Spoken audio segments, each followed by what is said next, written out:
Good morning everyone. Types of matrix चल रहा था, इसको हम लोग फिनिश करते हैं आज। अगला टाइप है symmetric matrix and skew symmetric matrix. तो कौन सी मैट्रिक्स हमारी सिमेट्रिक होगी और कौन सी मैट्रिक्स हमारी स्क्यू सिमेट्रिक होगी। ठीक है, जैसे कोई मैट्रिक्स दी गई है मैट्रिक्स ए, ठीक है, हमें चेक करना होगा कि ये मैट्रिक्स हमारी सिमेट्रिक है या स्क्यू सिमेट्रिक है। ठीक है, इसके लिए क्या करते हैं, सबसे पहली कंडीशन है जो मैट्रिक्स है ये हमारी क्या होनी चाहिए, स्क्वायर होनी चाहिए। जो गिवन मैट्रिक्स है ये हमारी कैसी होनी चाहिए, स्क्वायर मैट्रिक्स होनी चाहिए। अगर ये स्क्वायर मैट्रिक्स है तो अब हमें क्या करना है, इसको चेक करना है कि ये मैट्रिक्स जो गिवन है ये हमारी सिमेट्रिक मैट्रिक्स है या स्क्यू सिमेट्रिक मैट्रिक्स है। तो इसके लिए क्या करना होगा, जो भी गिवन मैट्रिक्स है इसका ट्रांसपोज निकालना होगा, इसका ट्रांसपोज फाइंड आउट करना होगा। और ट्रांसपोज कैसे फाइंड आउट करते हैं, ये पिछले चैप्टर में सीख चुके हैं हम लोग। ट्रांसपोज कैसे फाइंड आउट करते हैं, जो भी रोज़ होती हैं इन्हें क्या कर देते हैं, कॉलम्स में कन्वर्ट कर देते हैं।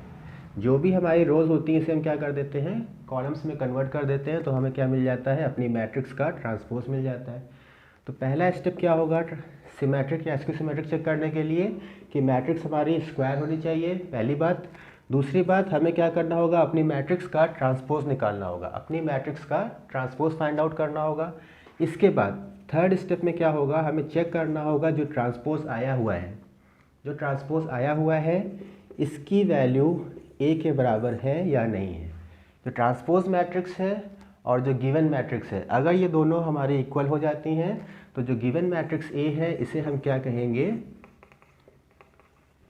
इसे हम सिमेट्रिक मैट्रिक्स बोलेंगे। इसे हम क्या बोलेंगे, सिमेट्रिक मैट्रिक्स बोलेंगे। क्लियर है। कोई मैट्रिक्स गिवन होगी, हमें चेक करना है कि ये जो गिवन मैट्रिक्स है ये सिमेट्रिक है या स्क्यू सिमेट्रिक है। तो कैसे चेक करेंगे, सबसे पहले हमें देखना होगा जो मैट्रिक्स गिवन है ये स्क्वायर है या नहीं है। अगर ये स्क्वायर है, इसके बाद क्या करेंगे, इसका ट्रांसपोज फाइंड आउट करेंगे, इसका ट्रांसपोज फाइंड आउट करेंगे। ट्रांसपोज कैसे निकालते हैं, रोज़ को कॉलम्स में कन्वर्ट कर देते हैं, हमारी मैट्रिक्स का ट्रांसपोज निकल आता है। थर्ड स्टेप में क्या करेंगे, चेक करेंगे ट्रांसपोज मैट्रिक्स और गिवन मैट्रिक्स आपस में इक्वल है या नहीं है। अगर इक्वल है तो इसको हम सिमेट्रिक बोलेंगे, और अगर ट्रांसपोज मैट्रिक्स और गिवन मैट्रिक्स इक्वल आ रही हैं बट निगेटिव साइन के साथ, ट्रांसपोज मैट्रिक्स और गिवन मैट्रिक्स इक्वल आ रही हैं बट निगेटिव साइन के साथ, अगर ऐसा आ जाता है तो जो हमारी मैट्रिक्स ए थी इसको हम क्या बोलेंगे, इसको हम स्क्यू सिमेट्रिक बोलेंगे। ठीक है, तो सिमेट्रिक मैट्रिक्स और स्क्यू सिमेट्रिक मैट्रिक्स क्या होता है, समझ में आ रही बात। एक मैट्रिक्स दी होगी, हमें चेक करना होगा ये मैट्रिक्स हमारी सिमेट्रिक है या स्क्यू सिमेट्रिक है। तो सबसे पहला स्टेप है, हमें चेक करना है ये जो गिवन मैट्रिक्स है ये स्क्वायर होनी चाहिए। अगर ये स्क्वायर है तो इसका ट्रांसपोज फाइंड आउट करेंगे। ट्रांसपोज फाइंड आउट करने के बाद चेक करेंगे कि ट्रांसपोज की वैल्यू मैट्रिक्स के इक्वल है या नहीं। अगर इक्वल है तो सिमेट्रिक हो जाएगा, अगर इक्वल है बट निगेटिव साइन भी आ रहा है तो जो मैट्रिक्स ए है गिवन मैट्रिक्स ये हमारी क्या हो जाएगी, स्क्यू सिमेट्रिक हो जाएगी। ये हमारी क्या हो जाएगी, स्क्यू सिमेट्रिक हो जाएगी। ठीक है, अब इसका एक एग्जांपल देख लेते हैं, सिमेट्रिक और स्क्यू सिमेट्रिक में एक एग्जांपल। जैसे कोई मैट्रिक्स दी गई है 1 2 3 2 4 3 3 0 3 3 0। ठीक, अब हमें चेक करना है ये मैट्रिक्स हमारी सिमेट्रिक है या स्क्यू सिमेट्रिक है। तो सबसे पहले चेक करेंगे ये हमारी स्क्वायर है या नहीं है। स्क्वायर होने के लिए क्या होता है, number of rose number of columns के बराबर होने चाहिए। तो यहाँ पे नंबर ऑफ रोज कितनी है, 3, और नंबर ऑफ कॉलम्स कितने हैं, 3। तो number of rows is equal to number of column, मतलब ये मैट्रिक्स हमारी कैसी है, स्क्वायर मैट्रिक्स है। ठीक, पहली कंडीशन सेटिस्फाइड। सेकंड में क्या आता है, सेकंड हमें क्या करना है, इसका ट्रांसपोज फाइंड आउट करना है। हमें क्या करना है, इसका ट्रांसपोज फाइंड आउट करना है। तो ट्रांसपोज के लिए क्या करते हैं, जो हमारी रो है इसे क्या कर देना है, कॉलम में कन्वर्ट कर देना है। तो पहली रो क्या है 1 2 3, इसे हमने क्या लिख दिया, कॉलम में लिख दिया। पहली रो 1 2 3 है, इसे क्या किया, कॉलम में लिख दिया। सेकेंड रो क्या है 2 4 3, इसे भी हमने क्या किया, कॉलम में लिख दिया 2 4 3। थर्ड रो क्या है 3 3 0, इसे क्या किया, कॉलम में लिख दिया 3 3 0। ठीक है। तो ये हमें क्या मिल गया, मैट्रिक्स का ट्रांसपोज मिल गया। ये हमें क्या मिल गया, अपनी गिवन मैट्रिक्स का ट्रांसपोज मिल गया। ठीक है। अब अगर ट्रांसपोज मिल गया हम लोग को तो चेक करेंगे थर्ड स्टेप में ये ट्रांसपोज ए के बराबर आ रहा है या नहीं आ रहा है। ये ट्रांसपोज ए के बराबर आ रहा है कि नहीं, तो चेक कर लेंगे। 1 2 3 1 2 3, ठीक। 2 4 3 2 4 3 3 3 0 3 3 0। तो जो मैट्रिक्स ट्रांसपोज की लिखी हुई है सेम मैट्रिक्स गिवन मैट्रिक्स थी। तो यहाँ से क्या रिजल्ट निकल के आ गया कि ए ट्रांसपोज की वैल्यू ए के बराबर है। ए ट्रांसपोज की वैल्यू ए के बराबर है। अब अगर ए ट्रांसपोज की वैल्यू ए के बराबर है तो यहाँ से क्या इम्प्लाइज कर रहा है, दिस इम्प्लाइज जो हमारी गिवन मैट्रिक्स ए थी ये कैसी है, ये हमारी सिमेट्रिक मैट्रिक्स है। ये कैसी मैट्रिक्स है, सिमेट्रिक मैट्रिक्स है। ठीक है। सेकंड देखते हैं, कोई मैट्रिक्स गिवन है 0 1 2 -1 0 3 -2 -3 0। ठीक है। अब ये हमारी एक और मैट्रिक्स दी गई है। अब इसमें चेक करना है कि ये मैट्रिक्स सिमेट्रिक है या नॉन सिमेट्रिक है या इसकी सिमेट्रिक है। ठीक है। तो फिर से ये मैट्रिक्स हमारी कैसी है, स्क्वायर मैट्रिक्स है। नंबर ऑफ रोज कितने हैं, 3। नंबर ऑफ कॉलम्स कितने हैं, 3। तो number of rows is equal to number of columns, number of rows is equal to number of column. तो यहाँ से क्या निकल के आ रहा है कि जो गिवन मैट्रिक्स है ये कैसी मैट्रिक्स है, स्क्वायर मैट्रिक्स है। ठीक। अब अगर मैट्रिक्स स्क्वायर है तो हम इसका क्या कर सकते हैं, ट्रांसपोज निकाल सकते हैं। इसका ट्रांसपोज निकाल लिया। ट्रांसपोज में क्या होता है, नंबर जो हमारी रोज हैं उसे क्या कर देना है, कॉलम में कन्वर्ट कर देना है। तो पहली रो क्या है 0 1 2, इसको क्या कर दिया, कॉलम में लिख दिया 0 1 2। सेकंड क्या है -1 0 -3, इसे भी क्या कर दिया, कॉलम में लिख दिया। थर्ड क्या है -2 3 0, तो -2 3 0, इसे भी क्या कर दिया, कॉलम में लिख दिया। ठीक है। ट्रांसपोज निकाल लिया। अब चेक करना है कि ट्रांसपोज की वैल्यू ए के बराबर है कि नहीं है। तो देखते हैं 0 -1 -2 0 1 2, यहाँ पे पॉजिटिव वैल्यू है, यहाँ पे नेगेटिव वैल्यू है। सेम ऐसे ही -1 0 3 +1 0 +3, यहाँ पर भी पॉजिटिव है और यहाँ पर नेगेटिव है। तो क्या करेंगे, इस मैट्रिक्स ए से माइनस का साइन बाहर कर लेंगे या इससे माइनस का साइन बाहर कर लेंगे। तो क्या किया, ए डैश से माइनस का साइन बाहर कर लिया। ठीक है। जब माइनस को बाहर करेंगे तो ये क्या बन जाएगा, 0 1 2 -1 0 -3 -2 3 0 -2 3 0। अब चेक करेंगे 0 1 2 0 1 2, ठीक। -1 0 -3 -1 0 -3 -2 3 0 -2 3 0। तो यहाँ से क्या निकल के आ रहा है, जो वैल्यू ये मैट्रिक्स आ रही है ये क्या है, मैट्रिक्स ए है। तो इसको लिख सकते हैं A dash is equal to minus of A, A dash is equal to minus of A. अब ये कंडीशन किसके लिए होती है, अगर ट्रांसपोज की वैल्यू मैट्रिक्स के बराबर आए लेकिन निगेटिव साइन के साथ, तो इसको हम लोग क्या करते हैं, तो हमारी जो मैट्रिक्स गिवन मैट्रिक्स ए है ये कैसी हो जाएगी, स्क्यू सिमेट्रिक हो जाएगी। तो जो गिवन मैट्रिक्स है ये कैसी हो जाएगी, स्क्यू सिमेट्रिक। तो सिमेट्रिक क्या होता है, स्क्यू सिमेट्रिक क्या होता है, समझ में आ रही होगी बात। एक नोट लिखेंगे कि जो स्क्यू सिमेट्रिक मैट्रिक्स होती है, जो स्क्यू सिमेट्रिक मैट्रिक्स होती है, इसके जो डायगोनल के एलिमेंट्स होते हैं वो क्या होते हैं, हमेशा ज़ीरो होते हैं।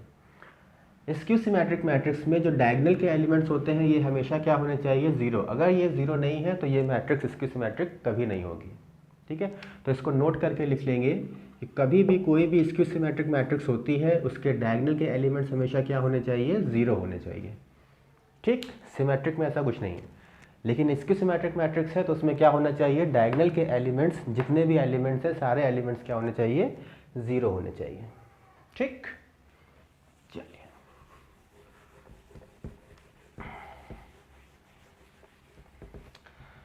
अगला टाइप है कॉन्जुगेट मैट्रिक्स। कॉन्जुगेट मैट्रिक्स, ठीक है। अगला टाइप है कॉन्जुगेट मैट्रिक्स। तो इसमें क्या होता है, कॉन्जुगेट मैट्रिक्स, तो इसमें जो मैट्रिक्स होगी वो हमारी क्या होगी, कॉम्प्लेक्स नंबर के फॉर्म में होगी। कोई भी मैट्रिक्स i 2i 0 1 + i, ठीक है। ये कोई मैट्रिक्स दी गई है, कोई मैट्रिक्स हमारे पास है, इसके एलिमेंट्स हैं i, 2i, 0, 1 प्लस i। अब हमें क्या करना है, इस मैट्रिक्स का कॉन्जुगेट निकालना है। तो कॉन्जुगेट मैट्रिक्स कैसे निकालते हैं, कॉन्जुगेट कॉम्प्लेक्स में पता है हम लोग को कि कोई भी कॉम्प्लेक्स नंबर लिखा है 1 प्लस आई या a प्लस बी आई, कोई कॉम्प्लेक्स नंबर लिखा है और अगर कॉम्प्लेक्स नंबर का हमें कॉन्जुगेट फाइंड आउट करना होता है तो क्या करते हैं, i को रिप्लेस कर देते हैं माइनस आई से। i को रिप्लेस कर देते हैं माइनस आई से। अगर i को हम माइनस आई से रिप्लेस कर दें तो ये हमें क्या मिल जाएगा, इसका कॉन्जुगेट मिल जाएगा। तो सेम प्रोसेस यहाँ पे लगाना है कि कोई मैट्रिक्स गिवन है, हमें इस मैट्रिक्स की कॉन्जुगेट मैट्रिक्स फाइंड आउट करनी है। तो जहाँ पर भी i दिख रहा है उसे क्या कर देंगे, माइनस आई से रिप्लेस कर देंगे। जहाँ पर भी हमें i दिख रहा है उसे क्या करना है, माइनस आई से रिप्लेस कर देना है। तो कॉन्जुगेट मैट्रिक्स को रिप्रेजेंट कैसे करते हैं, a के ऊपर बार लगा के, a के ऊपर बार लगा के। तो a bar is equal to क्या हो जाएगा, i लिखा है तो ये माइनस आई हो गया, 2i लिखा है तो माइनस 2i हो गया, 0 है 0 और 1 प्लस आई है तो 1 माइनस आई। तो यहाँ से क्या मिल गया, जो कॉन्जुगेट मैट्रिक्स आई है a बार, ये क्या होगी, इस गिवन मैट्रिक्स का कॉन्जुगेट मैट्रिक्स कहलाएगी। कब कहलाएगी, अगर जितने भी i हैं इसको हम क्या कर दें, आपस में माइनस आई से रिप्लेस कर दें। जितने भी i लिखे थे इसे क्या कर दिया, माइनस आई से रिप्लेस कर दिया। तो जो हमारी मैट्रिक्स बन के आएगी, इस मैट्रिक्स को क्या बोलेंगे, कॉन्जुगेट मैट्रिक्स बोलेंगे। इस मैट्रिक्स को क्या बोलेंगे, कॉन्जुगेट मैट्रिक्स बोलेंगे। ठीक है।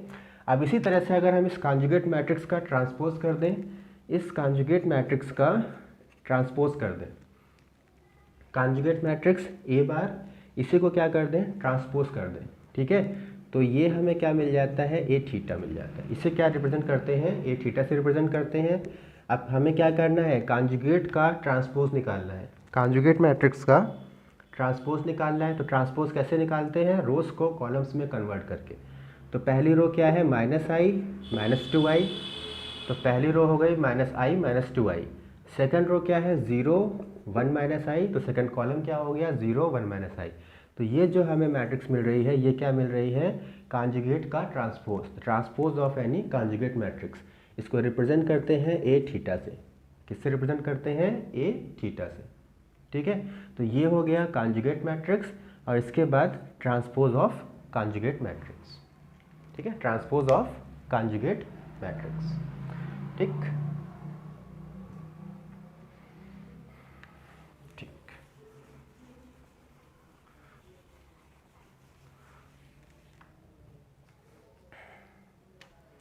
इसके बाद अगला टॉपिक आता है यूनिटरी मैट्रिक्स। Unitary matrix. ठीक, यूनिटरी मैट्रिक्स ये क्या होती है, तो कोई मैट्रिक्स A हमारी यूनिटरी मैट्रिक्स होगी अगर क्या हो जाए, a theta is equal to I हो जाए। अगर a और a थीटा की वैल्यू i मिल जाए तो जो मैट्रिक्स है ये हमारी क्या कहलाएगी, यूनिटरी मैट्रिक्स कहलाएगी। ठीक है। अगर कोई मैट्रिक्स A है, हम उसके लिए a थीटा की वैल्यू फाइंड आउट कर लें, और a थीटा क्या होता है, अभी बताया है, कॉन्जुगेट का ट्रांसपोज क्या कहलाता है, a थीटा कहलाता है। किसी कॉन्जुगेट मैट्रिक्स का ट्रांसपोज क्या कहलाता है, a पार थीटा कहलाता है। तो अगर a की वैल्यू a थीटा की वैल्यू को मल्टीप्लाई करते हैं और आंसर में हमको i मिल जाता है, तो जो गिवन मैट्रिक्स A है इसे हम क्या बोलेंगे, यूनिटरी मैट्रिक्स बोलेंगे। इसे हम क्या बोलेंगे, यूनिटरी मैट्रिक्स बोलेंगे। ठीक है। अगला है, नेक्स्ट है ऑर्थोगोनल मैट्रिक्स। Orthogonal matrix. ठीक, ऑर्थोगोनल मैट्रिक्स। अब कोई मैट्रिक्स A हमारी ऑर्थोगोनल कब कहलाएगी, कोई मैट्रिक्स A ऑर्थोगोनल कब कहलाएगी, इसके लिए कंडीशन होती है कि अगर हम A को A डैश का मतलब ट्रांसपोज ऑफ मैट्रिक्स, A को उसके ट्रांसपोज मैट्रिक्स से मल्टीप्लाई कराएं और आंसर में हमको यूनिट मैट्रिक्स I मिल जाए, तो जो मैट्रिक्स A है इसे हम क्या बोलेंगे, ऑर्थोगोनल मैट्रिक्स बोलेंगे। ठीक है। तो कोई मैट्रिक्स A है, हमें क्या करना है, इस मैट्रिक्स का ट्रांसपोज फाइंड आउट करना है। ट्रांसपोज फाइंड आउट करने के बाद उसी ट्रांसपोज से इसका मल्टीप्लाई करा देंगे। मल्टीप्लाई कराने से अगर हमको I मिलता है, I का मतलब यूनिट मैट्रिक्स मिलता है, तो जो मैट्रिक्स A थी, गिवन मैट्रिक्स A थी, इसे हम क्या बोलेंगे, ऑर्थोगोनल मैट्रिक्स बोलेंगे। इसे हम क्या बोलेंगे, ऑर्थोगोनल मैट्रिक्स बोलेंगे। ठीक है। ठीक, नेक्स्ट है, जैसे सिमेट्रिक और स्क्यू सिमेट्रिक आया था सेम वैसे ही अब आएगा हार्मिशियन एंड स्क्यू हार्मिशियन मैट्रिक्स और स्क्यू हार्मिशियन मैट्रिक्स। ठीक है, जैसे हमने सिमेट्रिक मैट्रिक्स और स्क्यू सिमेट्रिक मैट्रिक्स पढ़ी है, सेम वैसे ही अब क्या है हार्मिशियन मैट्रिक्स और स्क्यू हार्मिशियन मैट्रिक्स। ठीक है, वैसे ही अब क्या है हार्मिशियन मैट्रिक्स है और स्क्यू हार्मिशियन मैट्रिक्स है। ठीक है, तो कोई मैट्रिक्स हमारी हार्मिशियन कहलाएगी, कोई भी मैट्रिक्स हमारी हार्मिशियन मैट्रिक्स कहलाएगी। कब कहलाएगी? अगर कोई मैट्रिक्स ए है, ठीक है, तो इसमें भी पहली कंडीशन क्या होनी चाहिए, मैट्रिक्स हमारी पहली कंडीशन है स्क्वायर होनी चाहिए। मैट्रिक्स हमारी कैसी होनी चाहिए? स्क्वायर होनी चाहिए। जैसे सिमेट्रिक में पढ़ा था, सिमेट्रिक में क्या पढ़ा था कि पहली कंडीशन मैट्रिक्स हमारी स्क्वायर होनी चाहिए, दूसरी कंडीशन इसका ट्रांसपोज फाइंड आउट करेंगे, थर्ड में ट्रांसपोज को चेक करेंगे ए के बराबर है या माइनस ए के बराबर है। ठीक है, ये किसका प्रोसेस था? ये प्रोसेस था सिमेट्रिक और स्क्यू सिमेट्रिक के लिए। अब हार्मिशियन के लिए प्रोसेस क्या है कि कोई मैट्रिक्स हमारी हार्मिशियन होगी या स्क्यू हार्मिशियन होगी। कंडीशन क्या है? पहली कंडीशन है मैट्रिक्स हमारी स्क्वायर होनी चाहिए। सेकंड कंडीशन है कि हम इसमें थीटा निकालेंगे। थीटा का मतलब कॉन्जुगेट का ट्रांसपोज निकालेंगे। ठीक है, थीटा का मतलब कॉन्जुगेट का ट्रांसपोज। तो अगर ए थीटा की वैल्यू ए के बराबर आती है तो मैट्रिक्स ए हमारी क्या हो जाएगी? हार्मिशियन हो जाएगी। ठीक है, और अगर ए थीटा की वैल्यू माइनस ए के बराबर आती है तो ये हमारी क्या हो जाएगी? स्क्यू हार्मिशियन। बस इतना है।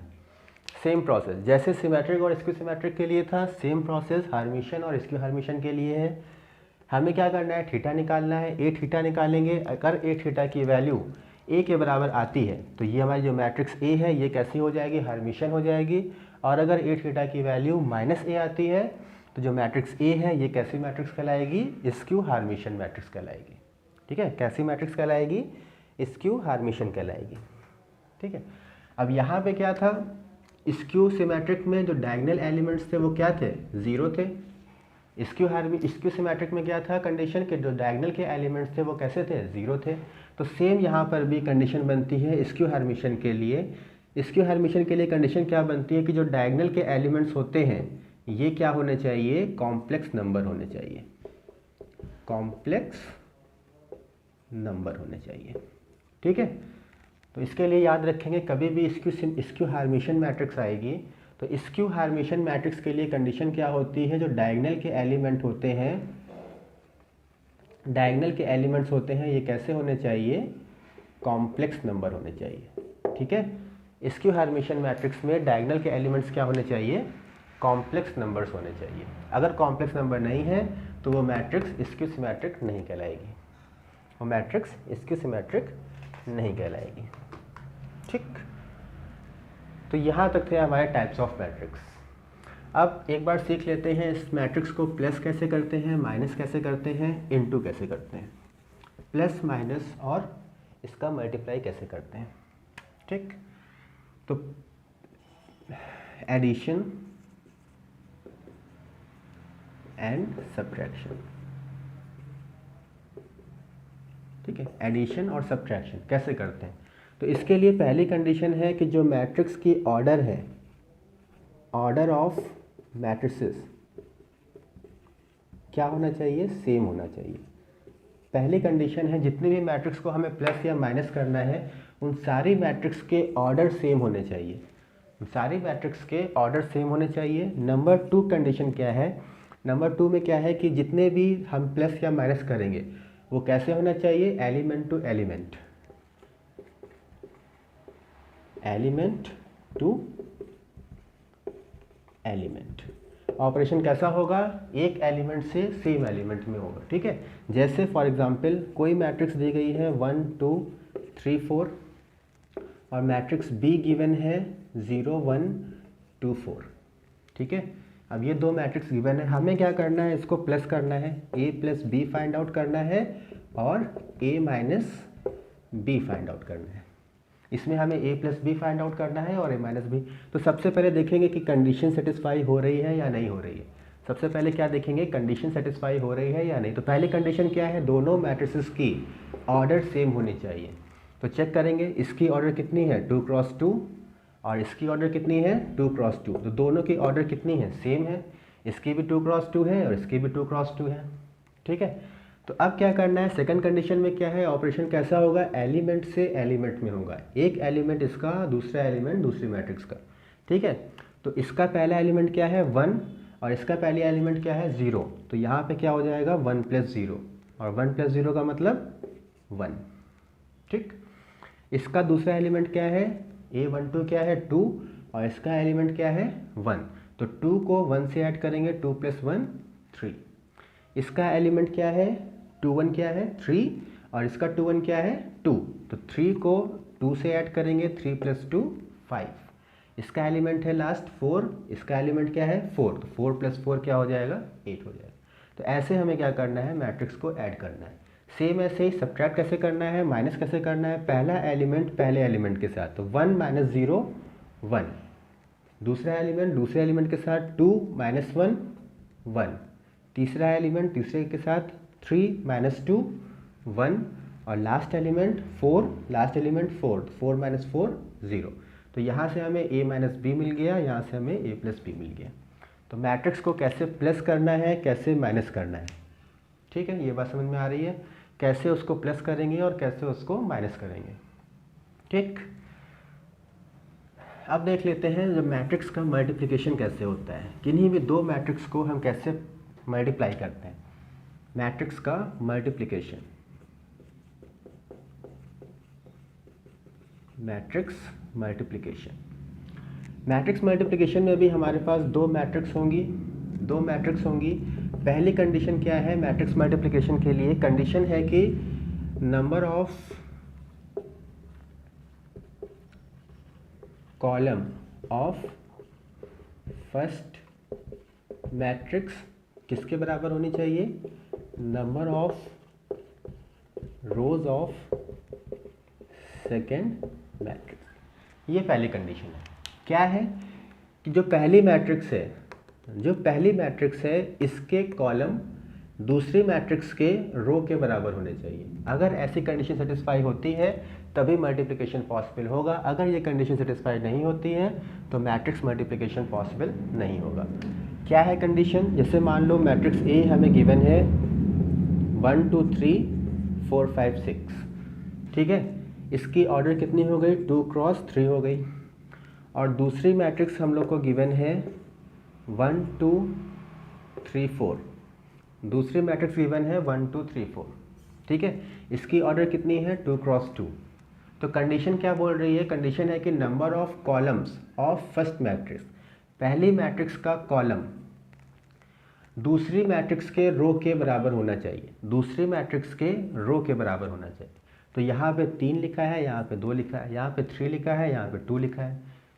तो 3 और 2 बराबर तो होते नहीं है, मतलब इसका मल्टीप्लिकेशन पॉसिबल नहीं होगा, इसका मल्टीप्लिकेशन पॉसिबल नहीं होगा। ठीक है, सेम ऐसे ही अगर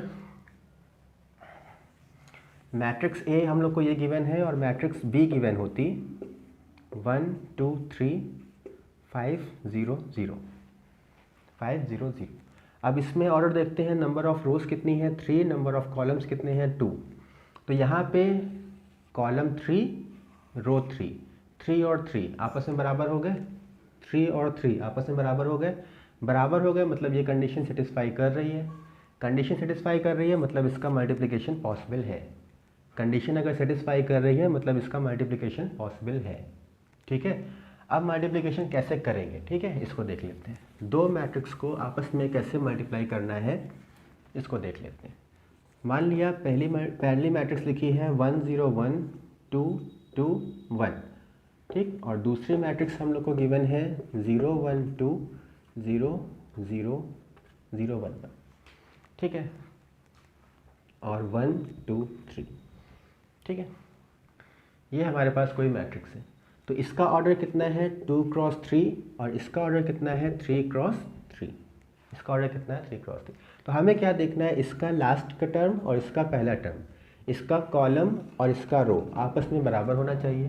तो 3 यहाँ पर भी लिखा है, 3 यहाँ पर भी लिखा है, मतलब दोनों बराबर है, मतलब मल्टीप्लिकेशन पॉसिबल है, मल्टीप्लिकेशन पॉसिबल है।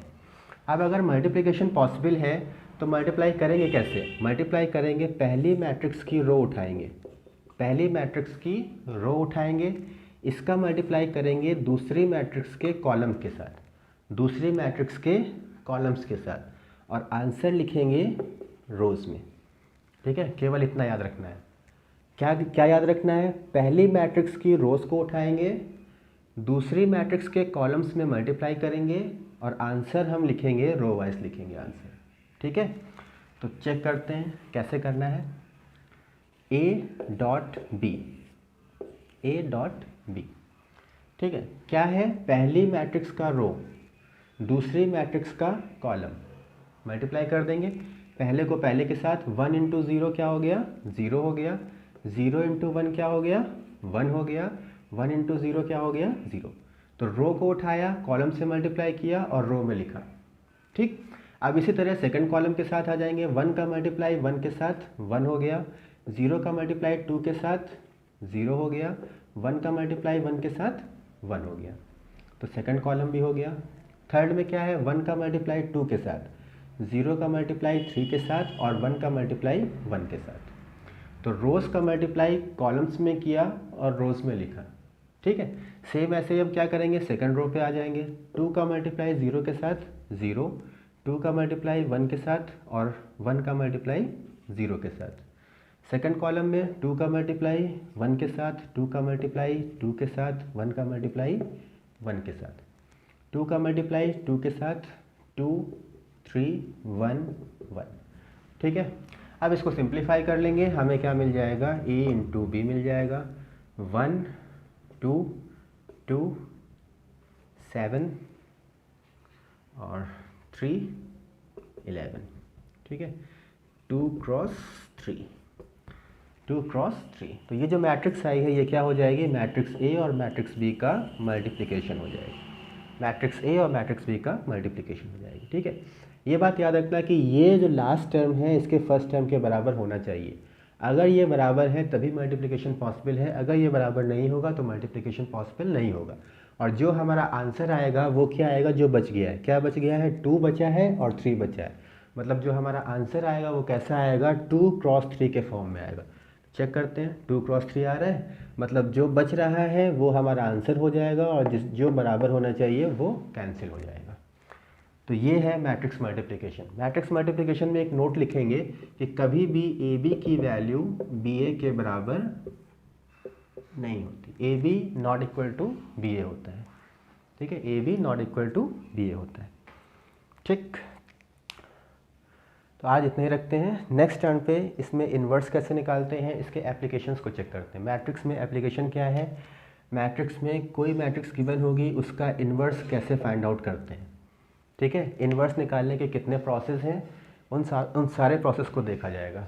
ठीक है, चलिए, थैंक यू।